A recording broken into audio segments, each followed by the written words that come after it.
കട്ടപ്പനയിൽ മരണപ്പെട്ട സാബുവിൻ്റെ ഭാര്യ മേരിക്കുട്ടിയും ചേരുന്നുണ്ട്. മാഡം, കൂടുതലായിട്ടൊന്നും ചോദിക്കുന്നില്ല. ഈ സാബുവിൻ്റെ മരണത്തിന് ആരൊക്കെയാണ് ഉത്തരവാദികൾ? 1, 2, 3 ആരൊക്കെയാണ് പ്രതിസ്ഥാനത്ത് നിർത്തുന്നത്?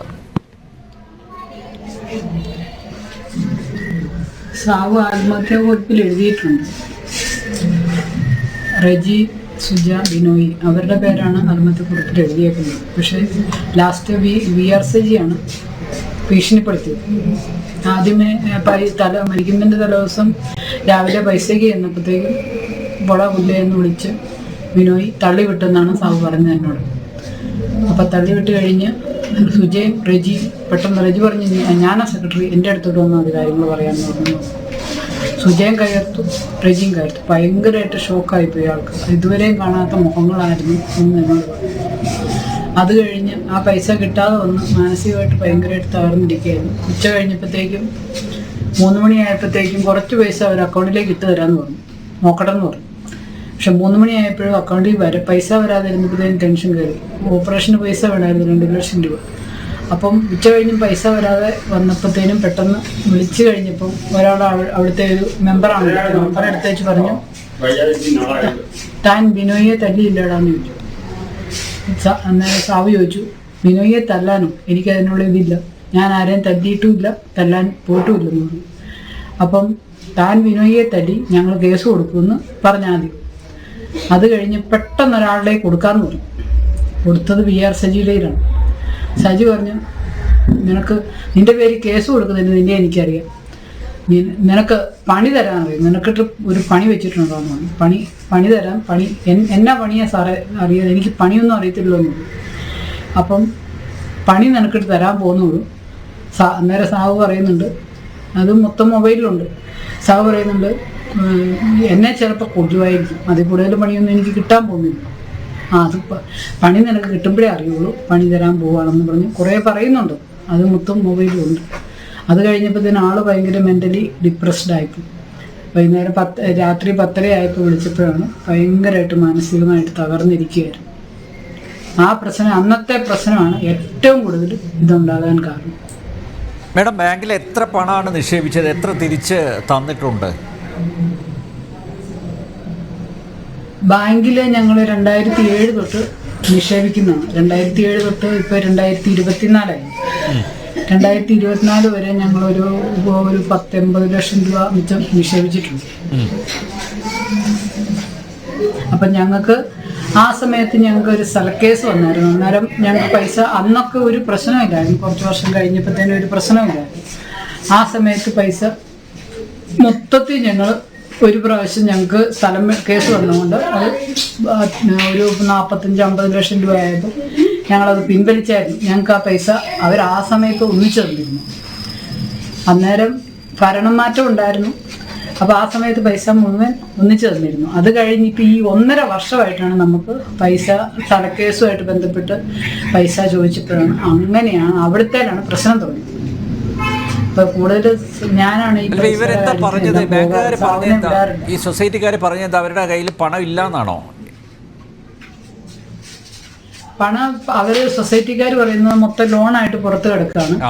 ഒത്തിരി പേര് പൈസ അടയ്ക്കാറുണ്ട്. എല്ലാ പ്രാവശ്യം ഇത് തന്നെയാണ് പറയുന്നത്. ആൾക്കാരുടെ പുറകെ ഞങ്ങൾ കാണുന്നതാണ്. ഓടി നടന്നാണ് നിങ്ങൾക്ക് പൈസ തരാൻ വേണ്ടി, ഒപ്പിക്കാൻ വേണ്ടി ഞങ്ങൾ രാവിലെ തൊട്ട് ഇറങ്ങുകയാണ് പിരിക്കാനായിട്ട്. അപ്പം അങ്ങനെ അതുപോലെ പല പ്രാവശ്യം ഞങ്ങൾ ഇപ്പോൾ 1.5 വർഷമായിട്ട് കിടന്ന് അനുഭവിക്കുകയാണ്.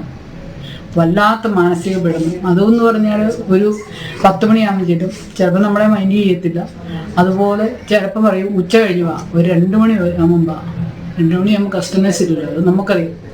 2 അല്ലെ 3 മണിയാകുമ്പോൾ വരാൻ പറയും. 3 കഴിയുമ്പം ഒരു 5:30 വരെ അവിടെ പിടിച്ചിരുത്തും. ഇവിടെയാണ് അമ്മച്ചി കിടപ്പിൽ, സ്ട്രോക്ക് വന്ന് കിടപ്പിലാണ്. ചാച്ചൻ 93 വയസ്സുള്ള ചാച്ചനുണ്ട്. എനിക്ക് അവരെ സംരക്ഷിക്കുന്ന ചുമതലയാണ്. ഞാനിത് വിട്ടേച്ചാണ് ബാങ്കിൽ പോയി കാവലിരിക്കുന്നത്. പല പ്രാവശ്യം ഞാൻ അവരോട് പറഞ്ഞു, ഇങ്ങനെ റിക്വസ്റ്റ് ചെയ്തു. അതിൻ്റെ കൂടെ യൂട്രസ് സംബന്ധമായ പല പ്രശ്നങ്ങൾ ഞാൻ ഫേസ് ചെയ്തിട്ടുണ്ട്. അപ്പം അതുപോലെ ആ ഫേസ് ചെയ്ത് അവിടെ ചെന്നിരുന്ന് കേണപേക്ഷിക്കുമ്പോൾ അതുപോലെ നമ്മളും ബേളം ഉണ്ടാക്കും. കാരണം ഞങ്ങളിട്ട പൈസ കിട്ടിയത് ചിലപ്പോൾ നിങ്ങൾ ഞങ്ങളെ കൊല്ലുമായിരിക്കും, അതിൽ കൂടുതൽ ഞങ്ങൾക്ക് ഒന്നും ചെയ്യാൻ പോകുന്നില്ലെന്ന്. അപ്പോൾ അത് ലാസ്റ്റ് നിങ്ങളുടെ ചാൻസ് കൊല്ലുക എന്നുള്ളതാണ്. അതും അത്രയും വരെ എത്തിയാലും വേണ്ടിയല്ല, പൈസയും കൊണ്ടേ ഞാൻ പോകുന്നു. ഞാൻ സ്ട്രോങ് ആയിരുന്നു. പക്ഷെ സാബുവിനത് പിടിച്ചു നിൽക്കാൻ പറ്റിയില്ല.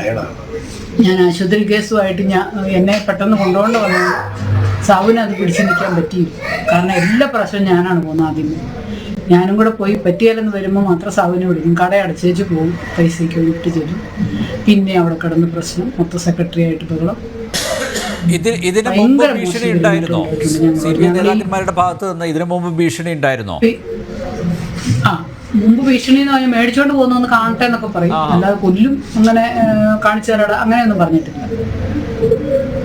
എന്നും അങ്ങോട്ടും ഇങ്ങോട്ടും പറയും, പറഞ്ഞു പെറുക്കി പോകും. ഇല്ല, ആരും ബന്ധപ്പെട്ടിട്ടില്ല. പോലീസിന്റെ ഭാഗത്ത് നിന്ന് എന്താണ് സംഭവിച്ചത്? അത് ആ ഒരു അന്വേഷണത്തിലേക്ക് കാര്യങ്ങൾ പോകുന്നുണ്ടോ? എന്താണ് പ്രതീക്ഷ? പോലീസ് അന്വേഷണം അത് സുതാര്യമായി നടക്കുന്നു തോന്നുന്നുണ്ടോ? നടക്കും, 100% നടക്കുമെന്നാണ് എൻ്റെ വിശ്വാസം. ഇന്ന് സ്റ്റേറ്റ്മെന്റ് എടുക്കാൻ വന്നായിരുന്നു. ഞാൻ എല്ലാ വിവരങ്ങളും പറഞ്ഞിട്ടുണ്ട്. വിട്ടുകൊടുക്കുന്ന പരിപാടിയില്ല. മരിക്കേണ്ട വന്നാലും വിട്ടുകൊടുക്കില്ല. കാരണം എനിക്ക് എൻ്റെ ഹസ്ബൻഡിനെ നഷ്ടപ്പെട്ടു. ഞങ്ങളെ ഏറ്റവും നമുക്ക് വേണ്ടപ്പെട്ട ആളെ നഷ്ടപ്പെട്ടു. ഇനി അതിന് പോരാടം തന്നെയാണ്. അല്ല, ഈ VR സജീവൊക്കെ അവിടെയുള്ള കിരീടം വെക്കാത്ത രാജാക്കന്മാരാണല്ലോ.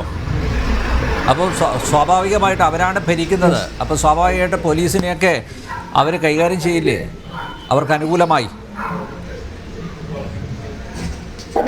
അതൊന്നും പേടിയൊന്നുമില്ല. എനിക്ക് അങ്ങനെയുള്ള കാര്യങ്ങളെ പേടിയില്ല. നമുക്ക് നല്ല ധൈര്യമായി. അവിടെ പോയി തന്നെയാണ് ധൈര്യം വെച്ചത്. ഈ 1.5 വർഷം കൊണ്ടാണ് ധൈര്യം വെച്ചത്. ഒരു എതിര് പറയാൻ പോലും. ആത്മഹത്യാക്കുറിപ്പിൽ ചില പേരുകളൊക്കെ പറഞ്ഞിട്ടുണ്ട്, പരാമർശിച്ചിട്ടുണ്ട് സാബു. അവർക്കെതിരെ നിയമ നടപടി ഉണ്ടാവണം. മാത്രമല്ല VR സജിക്കെതിരെ നിയമ നടപടി ഉണ്ടാവണം എന്നതല്ലേ ആവശ്യം? അതെ. പിന്നെ ഞങ്ങളുടെ പൈസ കൃത്യമായിട്ട് കിട്ടും. ഞങ്ങളുടെ പൈസ എത്രയും പെട്ടെന്ന് ഞാൻ സോൾവ് ചെയ്തു. തെറ്റ് ചെയ്തവരെ ശിക്ഷിക്കപ്പെടും. തെറ്റ് ചെയ്തവരെ ശിക്ഷിക്കപ്പെടുന്നുണ്ട് ഉറപ്പായിട്ടും. കാരണം അതുപോലെ ഞങ്ങൾ ആ ബാങ്കിൽ നിന്ന് 1.5 വർഷമായിട്ട് അവിടെ അനുഭവിക്കണം.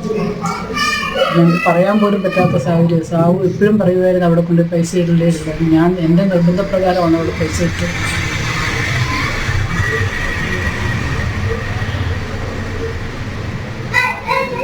യെസ്, വളരെയധികം നന്ദി. ഇത്രയും കാര്യങ്ങൾ തുറന്നു പറഞ്ഞതിൽ കൂടുതൽ ചോദ്യങ്ങൾ ചോദിച്ച് വിഷമിപ്പിക്കുന്നില്ല.